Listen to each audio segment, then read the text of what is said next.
Salam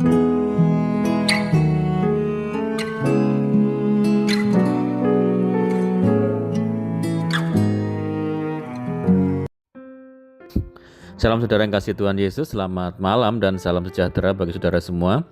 Saya menyapa bagi saudara yang ada di Indonesia dari Sabang sampai Merauke, baik di kota maupun di desa sampai di pelosok tanah air.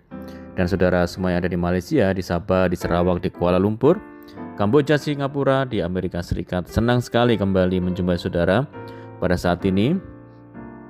Kiranya damai sejahtera dan sukacita daripada Roh Kudus melimpah dalam hati dan kehidupan saudara semua.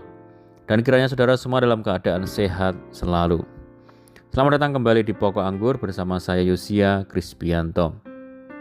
Mari saudaraku, sebelum kita bersama-sama merenungkan firman Tuhan, mari kita bersatu dalam doa.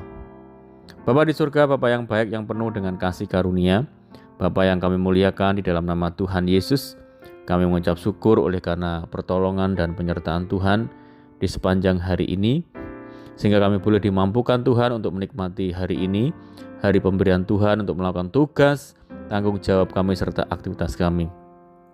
Itu semua karena berkat pertolongan Tuhan.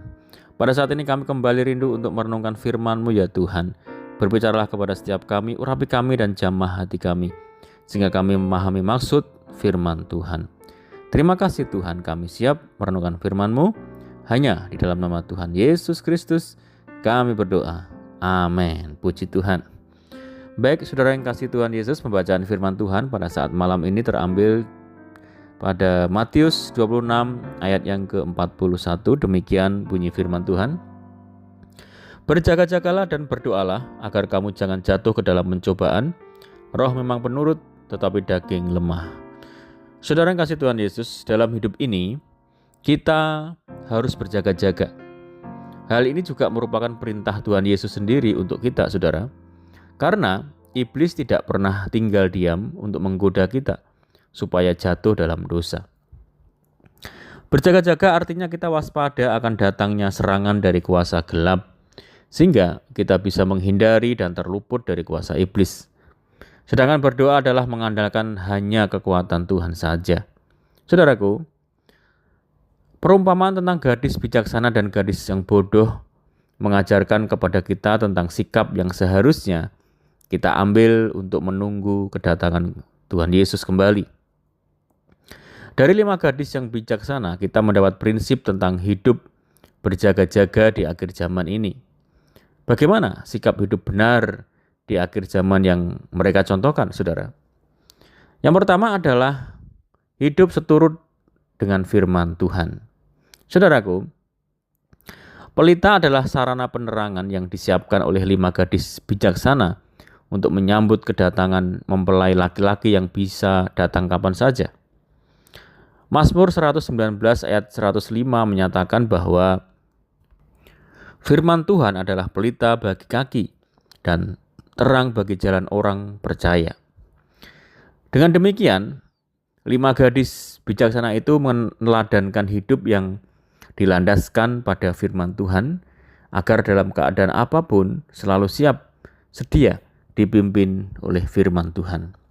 Saudaraku, apa kesulitan yang umumnya saudara jumpai ketika mau mengaplikasikan firman Tuhan di dalam kehidupan kita? Mari kita renungkan dan ambil sikap untuk semakin tekun melakukan firman Tuhan, saudara. Yang kedua adalah hidup dipimpin oleh Roh Kudus. Saudara yang kasih Tuhan Yesus, salah satu gambaran yang muncul di Alkitab untuk menjelaskan Roh Kudus adalah minyak. Minyak berfungsi sebagai sarana yang mengurapi, memberi wewenang, otoritas untuk menyembuhkan dan juga untuk menjaga agar api di pelita tetap bisa menyala. Hidup dipimpin Roh Kudus akan membuat kita tetap berapi-api, meskipun sedang berada di akhir zaman dengan berbagai macam kesusahan dan pergumulan. Saudara, bagaimana agar hidup kita selalu dipenuhi dan dipimpin oleh Roh Kudus, yaitu hidup di dalam roh, bukan hidup di dalam kedagingan. Menuruti apa yang menjadi keinginan roh, karena Roh Kudus membantu kita untuk hidup dalam seluruh kebenaran. Yang ketiga adalah hidup intim dengan Allah. Saudaraku, 5 gadis yang bodoh tidak dikenal oleh Tuhan. Hal itu menunjukkan bahwa mereka tidak memiliki pengenalan dan keintiman dengan Tuhan. Di tengah keadaan akhir zaman yang penuh dengan tantangan, kita dipanggil untuk semakin memiliki keintiman dengan Tuhan, agar senantiasa mendapatkan kekuatan yang baru di dalam Dia. Oleh karena itu, saudaraku, sekalipun di tengah tantangan, kesulitan, dan hambatan yang ada di dalam dunia ini, mari kita tetap semakin hidup, berjaga-jaga, dan hidup dalam doa, sehingga kita siap saat waktunya Tuhan menjemput kita, dan siapkan hati kita menantikannya dengan tekun seperti gadis yang bijaksana. Amin. Puji Tuhan, mari kita berdoa. Bapa di surga, Bapa di dalam nama Tuhan Yesus, terima kasih Tuhan buat firman-Mu, bersyukur buat firman Tuhan. Tuhan ajar kami untuk senantiasa berjaga-jaga seperti gadis yang bijaksana, memperhatikan hidup kami sesuai dengan firman-Mu, sehingga pada saat Tuhan datang menjemput kami, Tuhan menemukan iman dalam hati kami. Terima kasih ya Tuhan.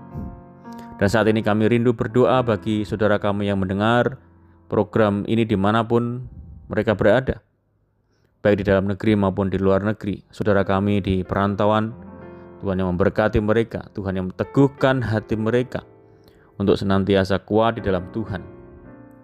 Tuhan menjamah menyembuhkan setiap saudara-saudara kami yang saat ini terbaring sakit. Di dalam nama Tuhan Yesus, Tuhan sembuhkan. Tuhan memberkati saudara kami semua dalam rumah tangga, dalam keluarga, pekerjaan, bisnis, pendidikan, pekerjaan di kantor, di perusahaan, di sawah, di ladang, dan dimanapun mereka bekerja. Mohon penyertaan dan penjagaan Tuhan pada saat malam hari ini. Pimpin kami ya Tuhan, tuntun kami, supaya kami dapat berjalan di dalam terang firman-Mu. Berdoa bagi saudara kami semua yang terikat oleh kuasa kutuk dosa, dibebaskan, Tuhan lepaskan di dalam nama Tuhan Yesus. Tuhan berikan penghiburan bagi saudara kami yang menderita, berikan kekuatan bagi setiap kami yang lemah dan putus asa. Berdoa bagi daerah kami, kota kami, desa kami, dan negeri kami, Tuhan yang memberkati. Kami berdoa bagi saudara-saudara kami yang sudah mendukung pelayanan ini, Tuhan berkati. Terima kasih ya Tuhan, ini doa kami hanya di dalam nama Tuhan Yesus Kristus kami berdoa. Amin. Puji Tuhan, saudara kasih Tuhan Yesus, kita sudah mendengarkan firman Tuhan saat malam hari ini, dan saya sungguh percaya saudara semua diberkati. Mari tetap bersukacita dalam Tuhan, tetap mengandalkan Tuhan, menaruh harap hanya kepada Tuhan Yesus. Sampai jumpa di renungan berikutnya. Saya ucapkan selamat malam. Tuhan Yesus memberkati. Haleluya.